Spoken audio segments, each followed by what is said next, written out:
Hey guys, Jake Lowe here, the Habitat Pro. I'm going to let my boys show you today how we make our grapevine resource stretch a little farther here at Habitat Pro.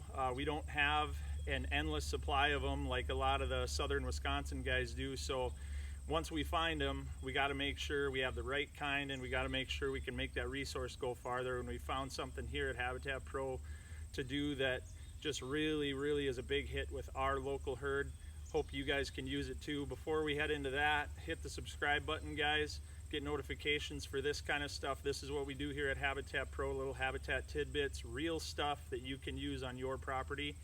That's what we're all about. So Virginia Creeper, being a faster grower, is a weaker vine. The American Grape is the one you're kind of looking for. If you have to sister them up and tie them together like we did, try to use a little bit of American Grape in with your Virginia Creeper, but deer don't really mind. It's just a durability thing. So you can see right here, this is the Virginia Creeper bark pattern, and then this, there you go, right there you can see the bark pattern of the American Grape. It's just a little bit different. It's a little bit, you could almost peel the American grapevine, it looks like, on the outer side of it, and then the Virginia Creeper vine on top is a really fragile vine. It snaps I can almost squeeze it. It snaps really easily when you try to pull it out of a tree. However, this American grapevine, when I started tugging on that thing, it was 30 feet up in our spruce trees, something I didn't want. It'll just snap the tops of them off. And I was able to pull it all the way down from the top just because of how strong it is. All right, so right there I got Virginia Creeper on the right from that vine, and that's American Grape on the left. All right, so you can see the collar that we're working with. Now this isn't very big stuff. This is smaller than a pinky. So I want to use this all as one, maybe two more vines. So we're going to bundle it together here. So we're going to show you where we did that. Starting at the collar, coming down, the boys tied it up that spot right there, and then they went down a little farther, just making the ponytail a little better. Coming on down, there's a tie right there. Keep coming down a little more, and there's a good one. Put your hands on both. There you go. There's a good one right there. We got it bundled really tight together. And now we're coming down, getting closer to the end where we're running out of woody material. This is the kind of stuff that is going to shrink as it dries, so we want to have some woody material in there when we cinch it up. We want it to be really tight. So right there is our last tie, and I will show you how we do this last one. Zeke, go ahead there and do a wrap right by that collar. So we're going to use the collar. Show them that collar, Zeke. Point to that thing.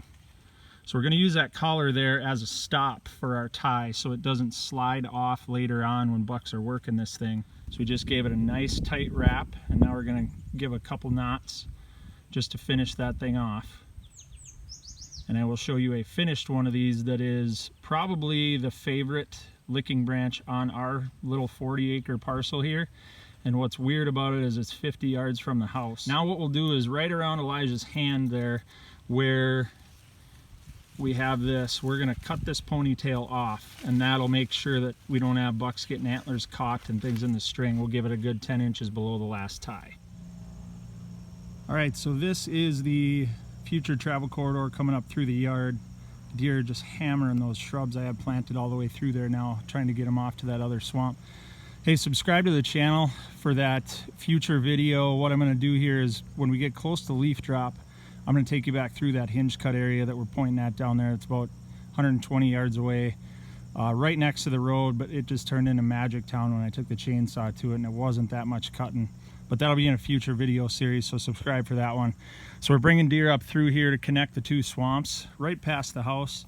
And then right here was what I was talking about. Just got a favorite licking branch on the property right here. You can see right under it, that thing, that's the giant car hood underneath. And then this is the first year we were here, which would be 18. I just bundled those together, and this thing gets absolutely torched every year. And you can see all I did was trained it. It's from that one right back there. And then now we've got some creeper coming here that I'll probably train up, and then here's some American Grape right there throwing fruit. You can see the difference on those two. But awesome spot here. Every night they're here. Now I'm not saying they're going to be right here right next to the house during the day, at least not until this cover's connected, but this is what it's all about right here. I mean, we're just connecting cover all the way across, And they do come through here. It's just after dark when they do it. Hopefully that'll change in the future. It's our little food plot out there. Thanks, John Comp. That seclusion is money out there. It's just getting hammered. So there you go, guys. Jake Bull, the Habitat Pro. That's what you're trying to make here. It's right now about, oh, I suppose it's chin high right now. And then a little bit later on, I'll pull some more down, because once these leaves drop off the oak tree that it's draped over, it's probably going to lift up another foot. So we just want to make sure it's down there where they can get at it. This is Jake Bull, the Habitat Pro. We are in northern Minnesota. Now's a great time to be out doing these licking branches, guys. Enjoy your woods.